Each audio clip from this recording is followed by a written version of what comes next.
안녕하세요.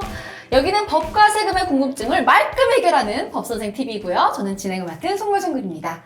오늘은 상속세 줄이는 법에 대해서 이야기를 나눠볼 텐데요. 오늘도 이지희 세무사님 나오셨습니다. 안녕하세요. 네, 안녕하세요. 이지희 세무사입니다. 네.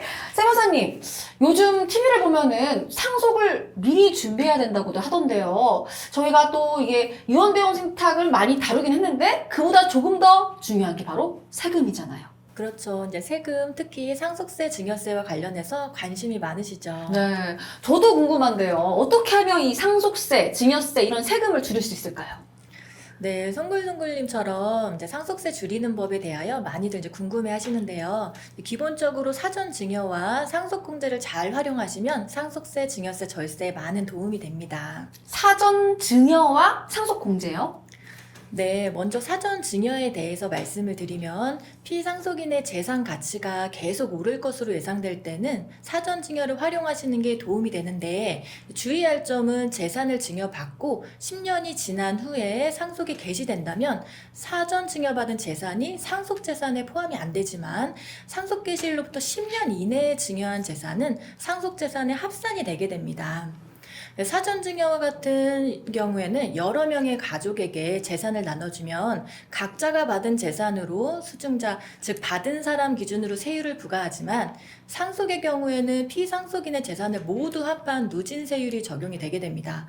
그래서 가치가 상쇄된 재산의 경우에는 사전 증여를 하는 게 훨씬 이제 절세에 도움이 됩니다. 그렇다면 상속 공제는 뭔가요? 네, 이제 상속공제란 대표적으로 배우자 공제, 금융재산 공제, 동거주택 상속 공제, 가업 상속 공제, 그 밖에 인적 공제 등이 있습니다. 종류 굉장히 많네요. 하나하나 알아볼까요? 배우자 공제란 뭔가요, 우선? 네, 이제 배우자 공제 같은 경우에는 피상속인의 배우자가 생존해 있다면 배우자 상속공제를 받을 수 있는데, 만약 배우자가 실제 받은 금액이 없거나 5억 미만이라면 5억 원의 공제가 가능합니다. 근데 배우자가 실제 상속받은 금액이 5억 원 이상이라면 실제 상속받은 금액을 계산한 금액을 이제 30억 원을 한도로 해서 공제를 받을 수 있습니다. 다만 배우자 공제를 받기 위해서는 상속세 신고 기한의 다음 날부터 6개월이 되는 날까지 분할을 해야 됩니다. 만약 등기가 필요한 경우에는 등기까지 하셔야 됩니다. 금융재산 공제라는 건 뭔가요? 네, 이제 금융재산 공제란 상속재산 가액 중에 금융재산이 포함되어 있다면 금융재산 가액에서 금융채무를 차감한 순금융재산의 가액을 공제받을 수 있는데, 그 금액이 2천만 원 이하라면 전액 공제가 가능하고 2천만 원 초과 1억 원 이하면 이제 2천만 원을 공제받을 수 있습니다. 1억 원 초과 10억 이하인 경우에는 순금융 자산의 20%를 곱한 금액이 공제가 되고 10억을 초과하면 2억까지 공제가 가능합니다. 여기서 금융재산 가액이라는 것은 예금, 적금, 주식 등을 포함을 하고 있습니다. 네. 동거주택 상속 공제란 건 뭔가요? 네, 동거주택 상속공제라는 것은 이 요건을 모두 갖추면 주택의 80%를 6억 원을 한도로 해서 공제가 가능한데, 그 요건으로는 피상속인이 거주자이며 피상속인과 상속인이 상속 개시일로부터 소급하여 10년 이상 계속하여 동거를 했었고, 이제 1세대 1주택을 소유한 경우로서 피상속인과 동거했던 무주택자인 상속인이 상속받은 주택이었을 때 공제가 가능합니다. 가업 상속 공제라는 건요?